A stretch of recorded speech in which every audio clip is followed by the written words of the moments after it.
Hey guys, I'm Nigel Cabourn. I was at fashion college in the 60s, learning fashion.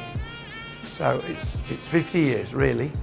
And I've just had one job. I worked for myself with a fashion brand from 1970.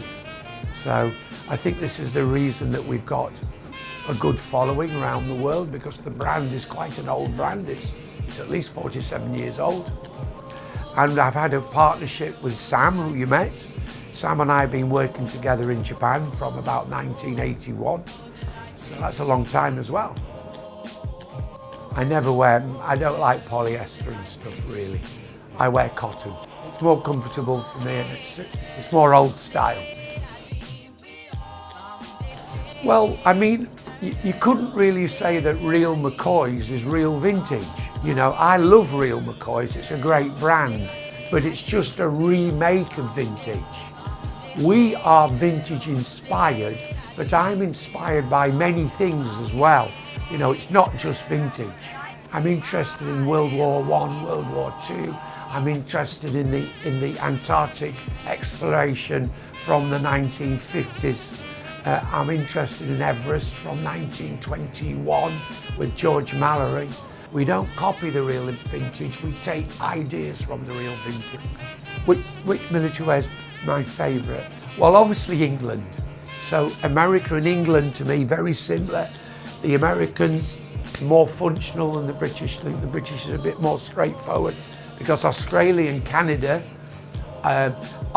were our colonies. So I do look at Canadian military because it's British inspired, and I look also at Australia, New Zealand vintage because that's British inspired, so it's with a different head. So I look at that as well. On my dungaree, it has pockets here and the pockets on the back.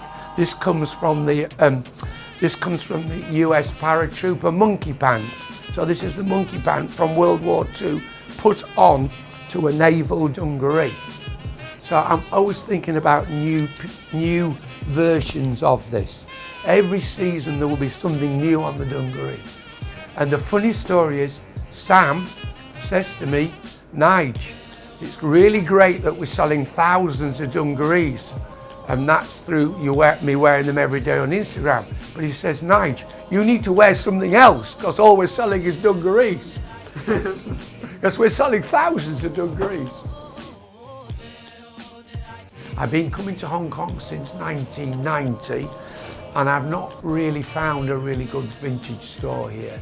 So I think I don't think people generally in Hong Kong are interested in vintage, generally. So I'd love somebody to tell me where there's a good vintage store in Hong Kong. Love to go.